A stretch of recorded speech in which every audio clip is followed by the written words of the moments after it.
वजन कम करने और उसे बनाए रखने के लिए एक स्वस्थ जीवन शैली योजना का पालन करना आवश्यक है।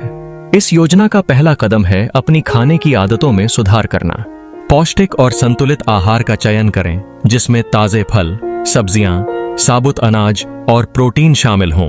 फास्ट फूड और प्रोसेस्ड फूड से दूरी बनाना जरूरी है, क्योंकि ये आमतौर पर आवश्यक पोषक तत्वों से रहित होते हैं। इसके अतिरिक्त दिन भर में पानी पीने की मात्रा बढ़ाना बेहद महत्वपूर्ण है। पानी न केवल शरीर को हाइड्रेटेड रखता है, बल्कि यह भूख को भी नियंत्रित करने में मदद करता है। जब आप पर्याप्त पानी पीते हैं तो आपका मेटाबॉलिज्म बेहतर होता है, जिससे आपका वजन कम करने की प्रक्रिया तेज हो जाती है। व्यायाम भी वजन कम करने की योजना का एक अभिन्न हिस्सा है। सप्ताह में कम से कम 150 और 300 मिनट की मध्यम तीव्रता वाली शारीरिक गतिविधि को शामिल करें। यह गतिविधियां योग, तैराकी, जॉगिंग या साइकिल चलाने के रूप में हो सकती हैं।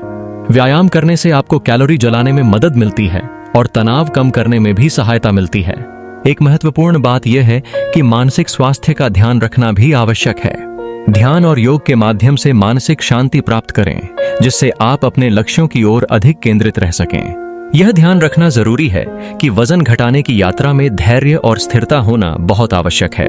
समीक्षा करना और अपने लक्ष्यों को ट्रैक करना भी उतना ही महत्वपूर्ण है। सप्ताह में एक बार अपने वजन की माप लें और यदि आवश्यक हो तो अपने आहार और व्यायाम योजनाओं में बदलाव करें। यह आपके प्रयासों की दिशा में प्रगति देखने में मदद करेगा और आपको प्रेरित रखेगा। आखिरकार, वजन कम करने का एक स्थायी तरीका है कि खुद को समर्थन देने के लिए परिवार और दोस्तों के साथ मिलकर काम करें। सकारात्मक लोगों के साथ रहना आपको हर कदम पर प्रोत्साहित करेगा और आपके लक्ष्य को प्राप्त करने में मदद करेगा। याद रखें, वजन कम करने और उसे बनाए रखने का कार्य स्वयं से प्यार करना और अपनी सेहत का ख्याल रखना है। इस स्वस्थ जीवन शैली योजना के साथ आप न केवल वजन कम कर पाएंगे, बल्कि एक खुशहाल और सक्रिय जीवन जी सकेंगे। दीपावली के रंगों की तरह आपके जीवन में यह स्वास्थ्य और सौंदर्य लाएगा।